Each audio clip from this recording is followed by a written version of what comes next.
Ed Marinaro is most famous for his role as legendary college football coach Marty Daniels in the popular TV series Blue Mountain State. But not many people know that he's actually a college football legend in real life too. He ended his college career as the NCAA's all-time leading rusher, the Heisman runner-up, and he's a member of the College Football Hall of Fame. Now get set, because today I'll be talking about the insane football career of Ed Marinaro, aka Coach Marty Daniels.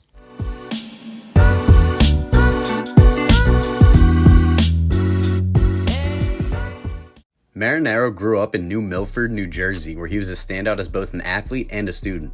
He did also show an early interest in acting, playing a role in the school's theater production of Rebel Without a Cause, but back then, where he really shined was on the gridiron. Standing 6'2" and weighing over 200 pounds, Marinaro was a standout football player in high school.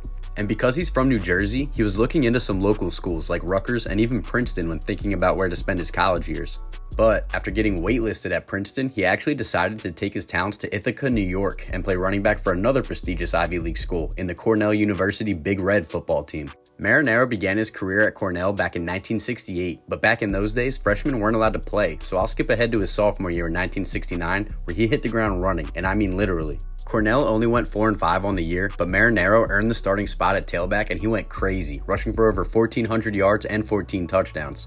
This included some absurd performances like when he ran for 245 yards against his home state team Rutgers and then went off for 280 yards on the ground against Harvard. It's safe to say he made quite the impression his first year as a starter, and he went on to be named first team All-Ivy League and third team All-American. Marinaro then entered his junior year in 1970 as a player to watch, and he did not disappoint. He carried Cornell to a 6-3 record, and he again rushed for over 1,400 yards with 12 TDs on the ground. And he added another 129 yards receiving with 2 more TDs. After the season, not only was he a first-team All-Ivy League selection for the second year, but he was now named first-team All-American. And if you're thinking this must have been the year he was up for the Heisman, you'd be wrong, as he wasn't even listed in the top 10 of Heisman votes on the year. And one of the main reasons for this was because of the competition he was facing in the Ivy League versus that of some of the bigger conferences like the SEC or Big Ten, and Cornell wasn't even the best team in the Ivy League at the time. But in 1971, as a senior, Marinaro left the voters no choice but to recognize him. Not only did he lead Cornell to an 8-1 record with a share of the conference title, but he ran for just shy of 1,900 yards and 24 touchdowns on the year.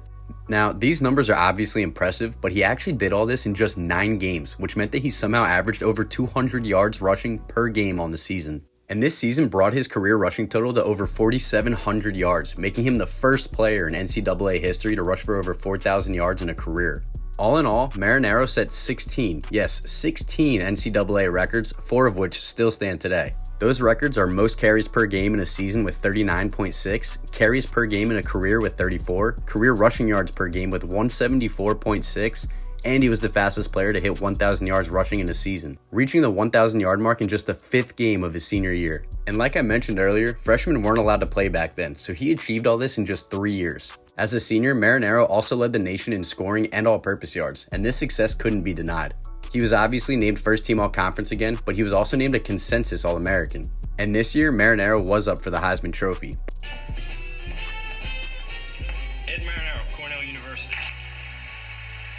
But he came in second in voting, losing to Auburn's star quarterback Pat Sullivan by only 60 votes.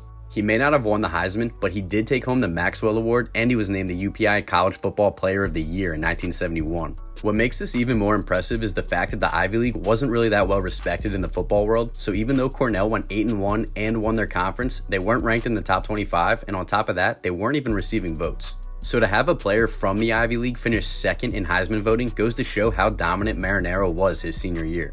While at Cornell, he was also selected to be a member of the Sphinx Head Society at the school, which is regarded as the highest non-scholastic honor for an undergrad at Cornell. Only those that show the highest strength of character and dedication to leadership and service of Cornell are selected to join, so he was clearly well-rounded. But following his illustrious college career, Marinaro set his sights to the NFL, where he was taken in the 2nd round with the 50th overall pick in 1972 by the Vikings. After joining the team, he became the first rookie to ever start a game for Hall of Fame coach Bud Grant. But unfortunately, his college success didn't exactly translate to the NFL. He spent 4 years in Minnesota, helping them to 2 consecutive Super Bowl appearances, but he only rushed for 1,000 yards and 4 touchdowns during his time there. But after the 1975 season, he actually left the Vikings and joined his hometown New York Jets for 1 year in 1976, and then closed out his 6-year pro career with the Seahawks in 1977. Overall, he had 1,300 yards and 6 touchdowns on the ground, along with about 1,200 yards and 7 TDs receiving in 58 games played. His NFL career wasn't exactly what he'd hoped it'd be, but he still managed to play 6 years at the highest level and even play in 2 Super Bowls, so it's certainly better than most. Once his football career wrapped up, Marinaro decided to move to Hollywood and try for a new career in acting. He eventually landed roles starring on several popular shows in the 70s and 80s, being most famous for playing the character Joe Coffey in the TV series Hill Street Blues. But today, he's most recognizable for his role as Coach Marty Daniels in the hit show Blue Mountain State. Marinaro was inducted to the College Football Hall of Fame in 1991, and in 2020, a ranking of the 150 best college football players of all time was released, and he was actually ranked number 126, which actually ranks him higher than some Heisman winners like Baker Mayfield, Desmond Howard, and Cam Newton. So, it only seems fitting that Marinaro is most recognizable for his role as a college football legend on TV, simply because, well, he is a college football legend in real life. If you enjoyed the video, please hit that like button and consider subscribing. It helped me out a lot as I try to grow this channel, and so you're in the know when I drop a new video. But until next time, get set, because I'll have another story coming soon.